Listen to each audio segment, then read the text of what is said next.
पहले तो सर ये जो कोयटा में हुआ है ये पहली दफ़ा नहीं हो रहा, देयर इज़ नो डाउट। कई दफ़ा ये इस टाइप के इंसिडेंट्स हुए हैं, हमने भी देखे हैं और आपने भी देखे हैं।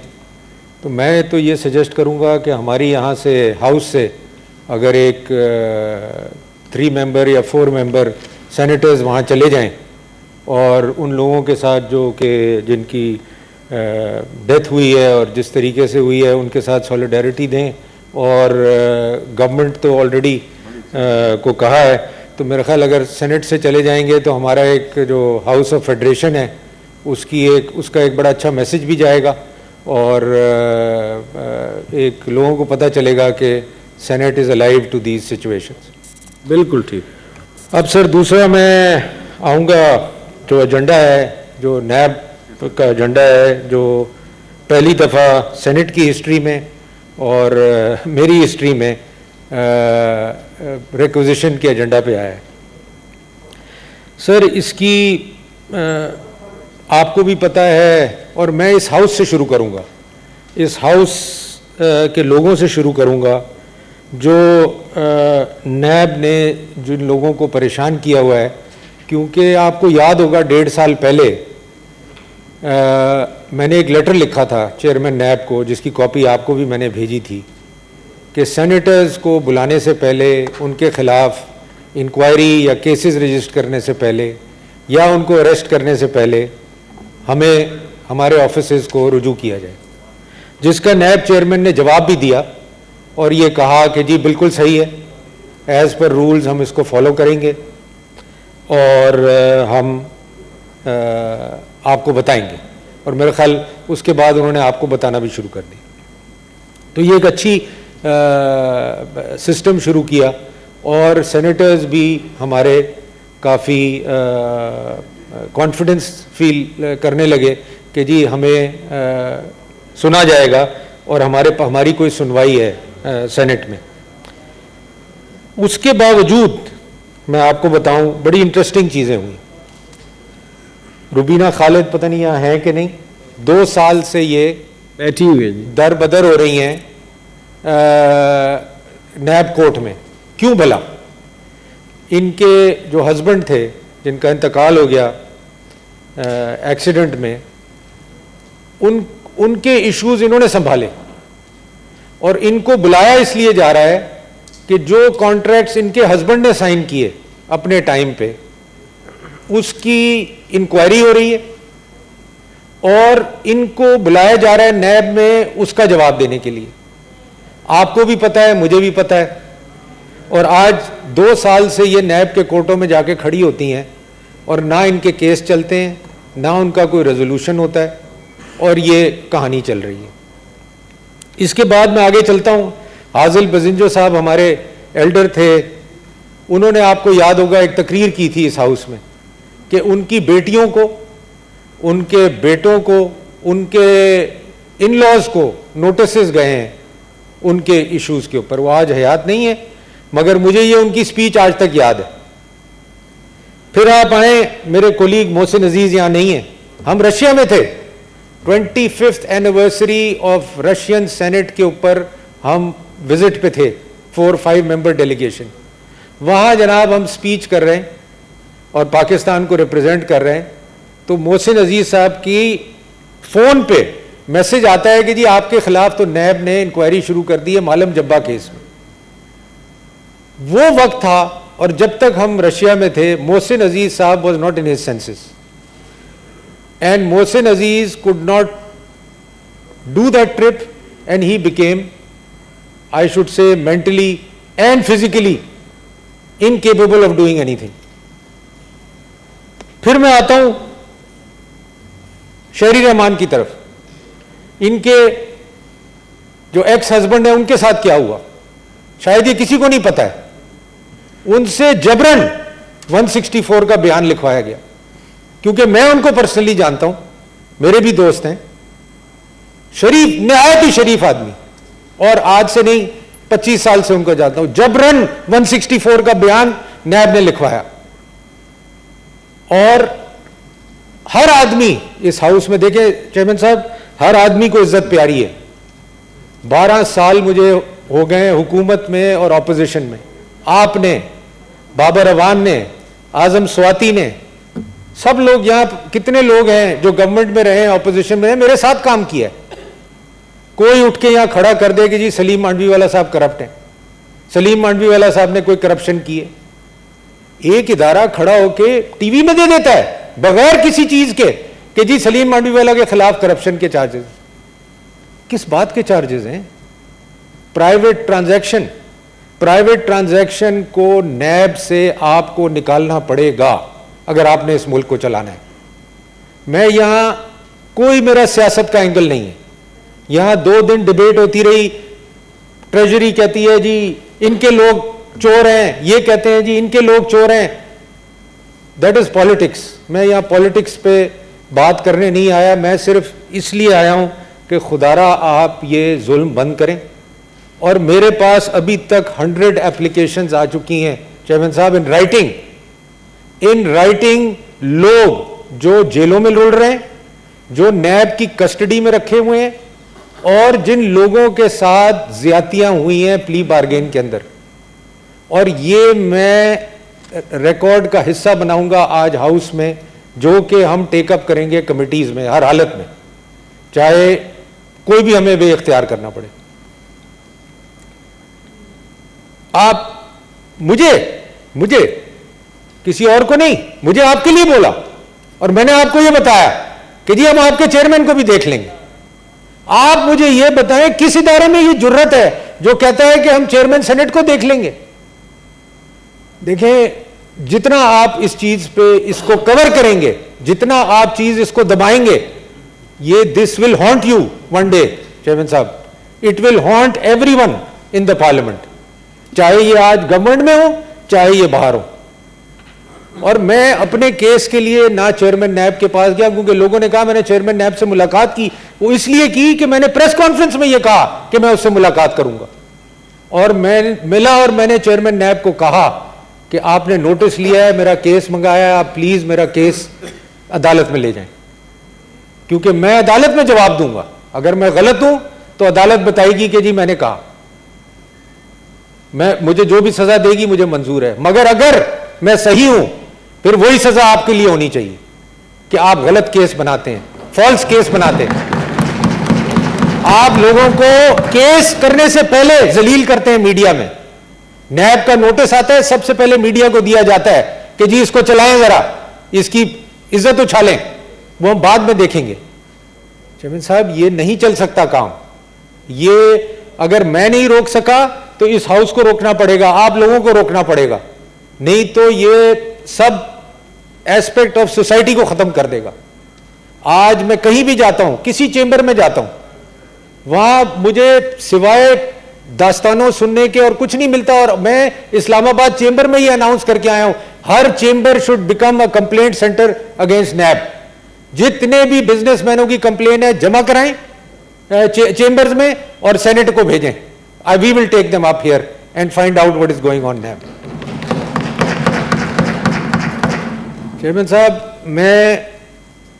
मुझे जो मैंने बार बार कहा, मेरी जो इन्वेस्टिगेशन हुई, हर नैब की जो भी इन्वेस्टिगेशन होती है वो रिकॉर्ड होती है, और मैंने बार बार कहा उसको रिलीज किया जाए, उसको मीडिया में चलाएं ना। आप ये नोटिस चलाते हैं, आप उसको चलाएं, क्योंकि मेरे से क्या पूछा गया कि जी आप बिजनेस करते हैं, मेरे से क्या पूछा गया कि जी आप प्लॉट खरीदते फरोख्त करते हैं, मेरे से क्या पूछा गया कि आप मंगला कोर के साथ बिजनेस करते हैं और आप बेनामी ट्रांजैक्शन करते हैं।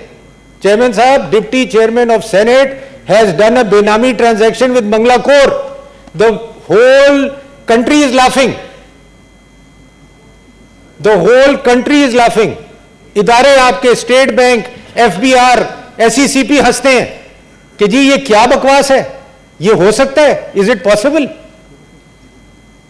तो मेरा सिर्फ कहने का मतलब अगेन एंड अगेन ये है कि ये जो नैब एक इदारा बन गया है जो किसी के कंट्रोल में नहीं है, जो हम सुनते हैं कि किसी के कंट्रोल में नहीं है, तो इसको आपको लगाम देनी पड़ेगी। और मैं ये नहीं कह रहा, प्राइम मिनिस्टर आए, स्टॉक एक्सचेंज में स्टेटमेंट दिया कि मुझे पता है बिजनेस कम्युनिटी कितनी परेशान है, हम उसका इलाज कर रहे हैं। उसके बाद ऑर्डिनेंस आया, उस पर एग्रीमेंट नहीं हो सका ऑपोजिशन और उसके लिए। तो मेरा कहने का सिर्फ ये मतलब है कि इसका हल आपने निकालना है, इस पार्लियामेंट ने निकालना है, और किसी ने नहीं निकालना, ये मैं आपको बता दूं। और अगर हम डरेंगे, मैं आज आपको इस फ्लोर पे खड़े होकर बता रहा हूं, अगर आप डरेंगे और ये हाउस डरेगा और आपको डराया जाएगा और आप डर जाएंगे, तो फिर आप ये समझ लें कि पार्लियामेंट भी कुछ नहीं कर सकती। तो मैं आपसे अगेन एंड अगेन रिक्वेस्ट करूंगा कि आप भी खड़े हो, ये एक एक मेंबर, चाहे वो ट्रेजरी का हो, चाहे वो इसका हो, ये सियासत नहीं है चेयरमैन साहब, अगेन मैं कह रहा हूं सियासत नहीं। आप ये डिमांड करें कि किसी की पगड़ी नहीं उछाली जाएगी मीडिया के अंदर। नैब ने, देखें सर, अमेरिका में मैं रहा हूं 7 साल, टैक्स फाइल करता रहा हूं, कभी नोटिस भी आए हैं, कभी चीजें भी हुई हैं, कभी आज तक आप नहीं सुनेंगे अमेरिका में, जब तक कि वो मैटर कोर्ट में ना चला जाए कि जी किसी की इन्वेस्टिगेशन हो रही है टैक्स इवेजन के लिए या टैक्स फ्रॉड के लिए, कभी नहीं सुनेंगे आप, क्योंकि these are very very confidential things. Sir, एक एक फेडरल सेक्रेटरी का मुझे फोन आया है, एक एक फेडरल सेक्रेटरी का, मैं नाम किसी का नहीं लूंगा, कि जी हमारे आप दिल की आवाज हैं, हम काम नहीं कर सकते नैब के साथ। और ये सारे फेडरल सेक्रेटरी वो हैं जो 12 साल आज फेडरल सेक्रेटरी बन गए, जो 12 साल मेरे साथ इस्लामाबाद में काम कर रहे हैं। तो ये काम क्यों नहीं कर पा रहे? इनको, आपका क्या ख्याल है, गवर्नमेंट को नहीं पता ये क्यों नहीं काम कर पा रहे, क्या मसला है? तो सर ये बड़ा सीरियस मसला है, इसको आप हम और आप हमें लाइटली नहीं लेना चाहिए, इसके बारे में हमें कुछ करना चाहिए। फिर मैं आता हूं जी ह्यूमन राइट्स। ह्यूमन राइट्स, लोग जो मरे हैं, लोग जो मरे हैं, मैं नाम लेते जाऊंगा आपके लिए, जिसका नैब अभी तक कहती है कि जी हमारी कस्टडी में कोई नहीं मरा। मैं इनकी फैमिली से बात कर चुका हूं, मैं इनकी फैमिली से मिल चुका हूं, और मैं फर्दर मिलूंगा हर एक फैमिली से जो नैब की कस्टडी में मरा है। असलम मसूद साहब, एजाज मेमन साहब, एडवोकेट जफर इकबाल मुगल साहब, राजा आसिम साहब, ब्रिगेडियर रिटायर्ड असद मुनीर साहब, मोहम्मद नासिर शेख साहब, प्रोफेसर डॉक्टर ताहिर अमीन साहब, कैसर अब्बास, चौधरी अरशद, मोहम्मद सलीम, प्रोफेसर जावेद अहमद, अब्दुल कवी खान, और अभी आपने लेटली सुना होगा खुदकुशियां जो हुई हैं।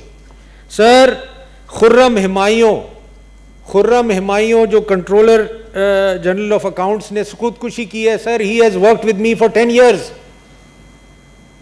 10 years से मैं इस आदमी को जानता था सर, निहायत ही शरीफ आदमी। और मैं तो परेशान हो गया जब ये खबर मैंने फोन पे पढ़ी कि खुर्रम ने जो है वो, और मुझे कोई सेनेट का भी काम होता था तो मैं खुर्रम को भेजता था, एम्प्लॉइज के लोन होते थे तो मैं खुर्रम को भेजता था, किसी को एडवांस चाहिए होता था तो मैं खुर्रम को भेजता था। खुदकुशी कर ली सर। सर, आप क्या कर रहे हैं इस मुल्क के साथ, इस एनवायरनमेंट के साथ?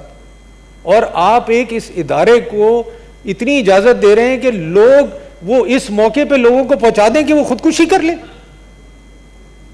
और ऐसे ऐसे ऑफिसर जिन्होंने सारी जिंदगी अपनी नौकरी और अपनी कंट्री को सर्व करने में गुजार दिया, उसका रिजल्ट ये है। Sir, this is a very very serious issue. और शायद अगर कोई लोग ये समझते हैं कि मैं कोई यहां सियासत कर रहा हूं, मैं अगेन एंड अगेन रिपीट करता हूं, मैं कोई सियासत नहीं कर रहा। मैं सिर्फ आपको ये समझाना चाह रहा हूं कि ये बहुत सीरियस मैटर है, इसको आपको भी इस हाउस को भी सीरियसली देखना चाहिए। जो लोग इस वक्त भी, सर, जेल से लोगों ने लेटर लिखे हैं मुझे, जेल से, कि खुदा के लिए हमें यहां से निकलवाएं। ऐसे ऐसे लोग जेल में पड़े हुए 2-2 साल से, 80-80 साल उम्र के, जिनका कोई डायरेक्ट किसी चीज से ताल्लुक नहीं है। शिबली साहब भी आ गए, पूछे इनसे, इन्होंने भी 6 साल मेरे साथ गुजारे हैं सेनेट में। तो मेरा सिर कहने का मतलब यह है कि कुछ अगर हम सही कर लेते हैं, we can keep politics aside sir, कोई जरूर, हमें पॉलिटिक्स का मसला नहीं है, बट अगर हम चीजें कुछ सही कर लेते हैं, और अगर ऑपोजिशन में हम यहां, सर, आप पूछें, शिबली से पूछें, स्वाति साहब से पूछें, जितने पीटीआई के, जब ये हमारे साथ ऑपोजिशन में होते थे, कितनी कितनी डिफिकल्ट लेजिस्लेशन हमने की हैं। कई जगह ऐसी सिचुएशन आ जाती थी कि नहीं जी नहीं होगी लेजिस्लेशन, फिर भी हम बैठते थे, वर्कआउट करते थे, कोई सोल्यूशन निकालते थे और लेजिस्लेशन होती थी। इनकी कमिटीज में लेजिस्लेशन हुई है, डिफिकल्ट से डिफिकल्ट लेजिस्लेशन हुई। तो मेरा कहने का मतलब यह है कि अगर नहीं हुई तो इसका यह मतलब थोड़ी है कि हो ही नहीं सकती। ये कहां लिखा हुआ है कि नहीं हो सकती?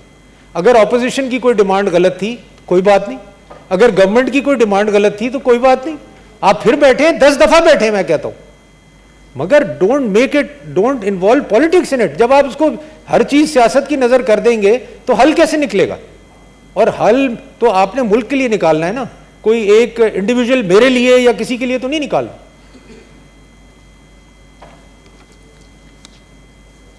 तो सर एक तो मैं चाहूंगा कि जो ह्यूमन राइट्स इश्यूज हैं जितने भी जो हमारे पास आए हैं, जो आइडेंटिफाई हुए हैं, वो ह्यूमन राइट्स कमेटी को भेजे जाए। ये मेरी आपसे रिक्वेस्ट भी है और मेरी एक डिमांड भी है हाउस से कि इसको ये मुझे भिजवा देना सलीम साहब मेरे ऑफिस को जरा सारे लिख के। दूसरा सर, खुद पीटीआई गवर्नमेंट कहती है कि हम एहतसाब करना चाहते हैं। जी बिल्कुल, मेरा नहीं ख्याल इस हाउस में कोई भी आदमी है जो ये कहेगा कि एहतसाब नहीं होना चाहिए। तो क्या नैब ऑफिसर्स का एहतसाब नहीं होना चाहिए? क्या वो एग्जेम्प्ट है? क्या वो कॉन्स्टिट्यूशन से ऊपर है? क्या वो कोई खास लोग हैं इस मुल्क में जिनका एहतसाब नहीं होना चाहिए, जिनकी डिग्रियां, पीआईए की तो हम डिग्रियां करके हजारों लोग निकाल देते हैं, स्टील मिल की हम लोगों को निकाल देते हैं डिग्रियों के ऊपर। हर डिपार्टमेंट के, हर ऑर्गेनाइजेशन की डिग्रियां चेक होती हैं। तो नैब की डिग्री करने में क्या पीटीए, जितने मेरे दोस्त वजीर भी बैठे हुए हैं, लोग भी बैठे हुए हैं, क्या they want to exempt NAB from एहतसाब? All I am demanding is कि इनके एसेट्स चेक किए जाए, इनकी डिग्रियां चेक किए जाए, इनके डोमिसाइल चेक किए जाए, इनकी कैसे इंडक्शन हुई वो चेक किए जाए। ये तो हम हर इदारे की करते हैं सर। मुझे फाइनेंस कमेटी में याद है, नेशनल बैंक में मैंने ये काम किया, स्टेट बैंक में मैंने ये काम किया, दूसरे इदारों में मैंने काम किया। तो इसमें क्या ऑब्जेक्शन है आपको इसका करने में? ये क्या डर है? मैं तो ये अगेन एंड अगेन डर का वर्ड इस्तेमाल करूंगा। ये क्या डर है कि नैब की इन्वेस्टिगेशन नहीं होनी चाहिए? इससे क्या हो जाएगा? तो मैं ये समझता हूं कि आप इसको भी, इस इशू को भी आप रेफर करें कमेटी को, लॉ एंड जस्टिस को करें, जिसको भी आप मुनासिब समझते हैं, क्योंकि ये चीज भी होना जरूरी है। देखिए क्या हम क्या करते हैं पार्लियामेंट, सुप्रीम कोर्ट ने ऑर्डर दे दिया, फॉरेन लेजिस्लेशन हो गई। सुप्रीम कोर्ट ने किसी को हटा दिया जॉब से, फौरन हट गया। पार्लियामेंट कुछ करने जाए तो उसके सामने 10 मसले हैं कि नहीं जी पार्लियामेंट ना करे। मैं अपना फोरम, शहजाद साहब ने यह कहा कि मैं पर्सनल इशू सेनेट में ना लाऊं, मैं नहीं लाता अपना इशू, मैं बिल्कुल नहीं लाता।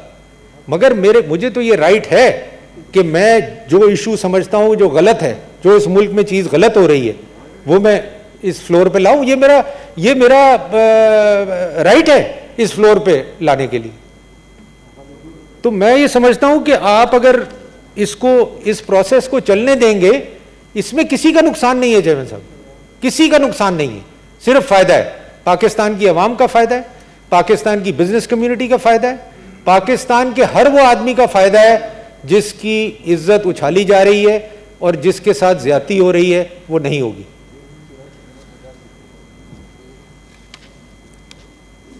तो मैं इन दी एंड ये कहना चाहूंगा कि इसका कोई ऐसा हल निकालें जो कि नैब के लिए भी, और मैं आपको बताऊं ये चीज नैब के लिए भी अच्छी होगी, नैब के लिए बुरी नहीं होगी कि अगर नैब में अगर कोई गंदे लोग हैं या कोई गलत लोग हैं और सुप्रीम कोर्ट के कहने पे 6 लोग निकाले गए, वो भी ऑर्डर मेरे पास है, मगर ये कोई तरीका तो नहीं है कि सुप्रीम कोर्ट ही जाके किसी को निकलवाना है, सुप्रीम कोर्ट ही जाके कोई एक्शन करवाना है। वो मैं भी कर सकता हूं, मैं भी कल अपने वकीलों को कहूंगा जी बनाओ मेरी petition to the supreme court and senate में कोई हल नहीं निकल रहा, तो मैं जाता हूं सुप्रीम कोर्ट में, जाता हूं हाई कोर्ट। मगर Y Parliament is a supreme body. This is the upper house.